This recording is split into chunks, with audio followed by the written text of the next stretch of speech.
नमस्कार।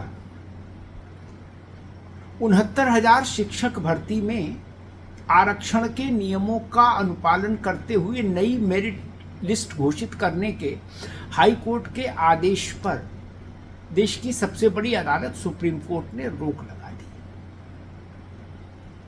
कोर्ट ने कहा है कि पहले हम हाई कोर्ट के आदेश का अध्ययन करेंगे, उसको समझेंगे, सभी संबंधित पक्षों के जवाब लेंगे, उसके बाद इस मसले पर सुनवाई करेंगे और फिर फैसला सुनाएंगे।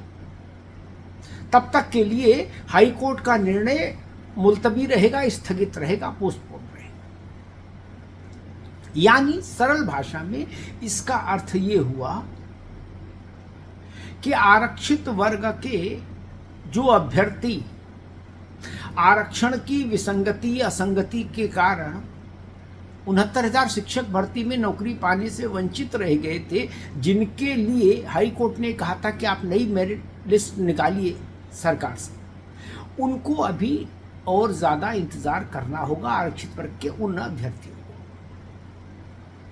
4.5 साल से वो लोग धरना प्रदर्शन आंदोलन कर ही रहे हैं, प्रतीक्षा काल उनका चल ही रहा है, और अब इस मसले को चूंकि सुप्रीम कोर्ट पहुंचा दिया गया और सुप्रीम कोर्ट के आंगन में अब इस मसले का जो पिटारा खुला है वो संकेत दे रहा है कि अभी वहां ठीक ठाक समय लगेगा।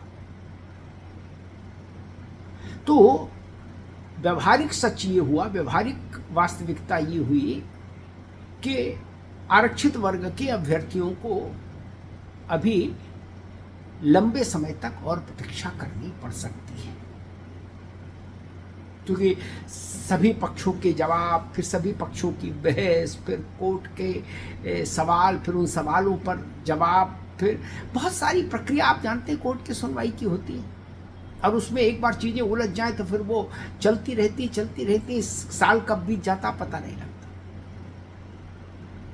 अब फैसला सुप्रीम कोर्ट का है हालांकि, लेकिन फिर भी कोर्ट के फैसले के भी राजनीतिक प्रभाव जरूर होते हैं।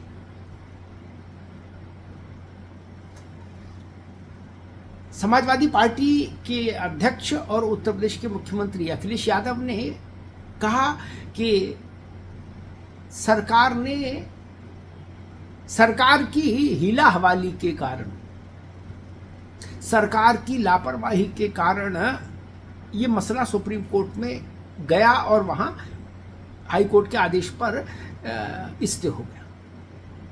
और इसके पीछे अखिलेश जी का तर्क ये है कि जो काम 3 दिन में सरकार कर सकती थी, शासन कर सकता था, उसके लिए 3 महीने इंतजार क्यों किया गया?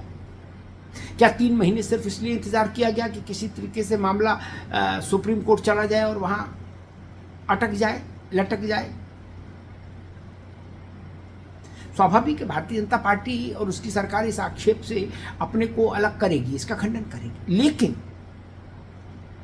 ये सच है कि अगर समय रहते सरकार नई मेरिट लिस्ट जारी कर देती तब शायद ऐसी स्थिति नहीं होती।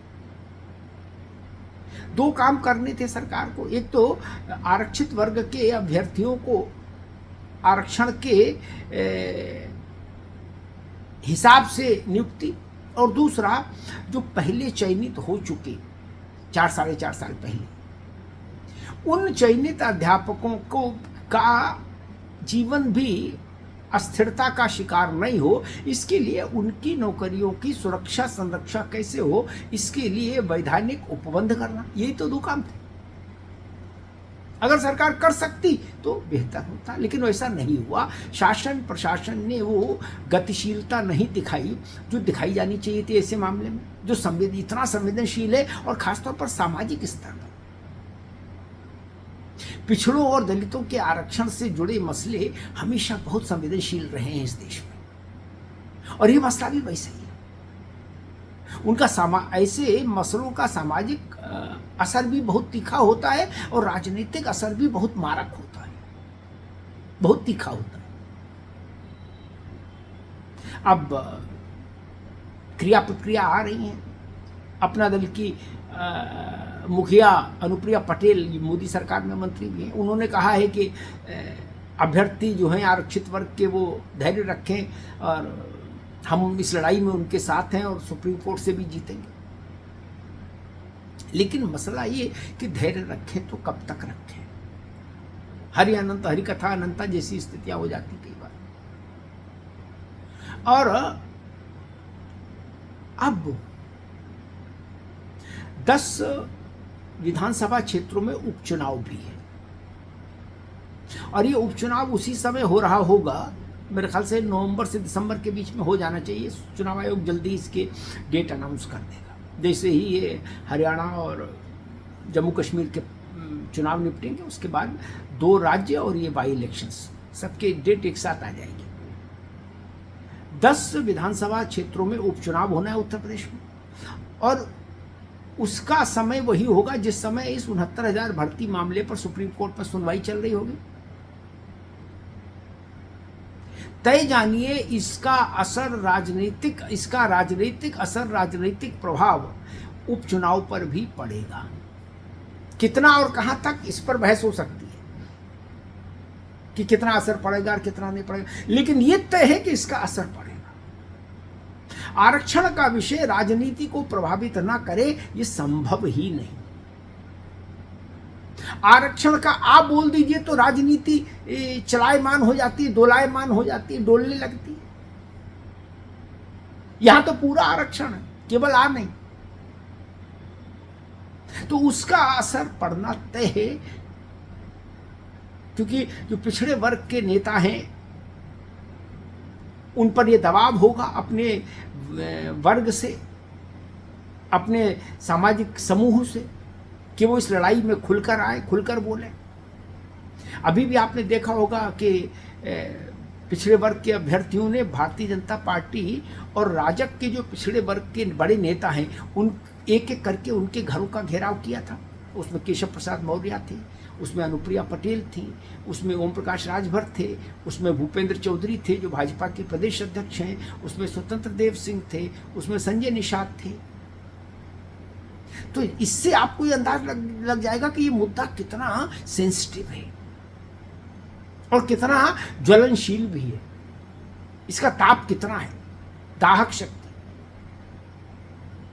तो एक तरफ सुप्रीम कोर्ट में इस मसले पर सुनवाई हो रही होगी, और दूसरी तरफ जनता की अदालत में भी ये मसला खड़ा होगा बाई इलेक्शंस के जरिए, और वहां इसका असर देखने लायक होगा। स्वाभाविक है भारतीय जनता पार्टी को इसके लिए कुछ विशेष मेहनत करनी होगी, क्योंकि समाजवादी पार्टी का पूरा नैरेटिव यही होगा कि भाजपा ने जानबूझकर इस भर्ती को लटका दिया ताकि पिछड़े और आरक्षित वर्ग के लोगों को, युवाओं को नौकरी न देनी पड़े। ये नैरेटिव होगा सपा का। इस नैरेटिव की काट के लिए भाजपा को एक नया नैरेटिव को गढ़ना होगा, और ऐसा नैरेटिव जो उतना ही प्रभावी हो, उतना ही विश्वसनीय हो, उतना ही सर्वग्राही हो, सर्वस्वीकार्य हो, समाज को मंजूर हो। इसलिए मैंने कहा कि अब सबसे बड़ी अदालत में भी 69,000 भर्ती का मुकदमा चलेगा, और जनता की अदालत में भी 69,000 भर्ती का मुकदमा चलेगा। ये जान लीजिए। धन्यवाद।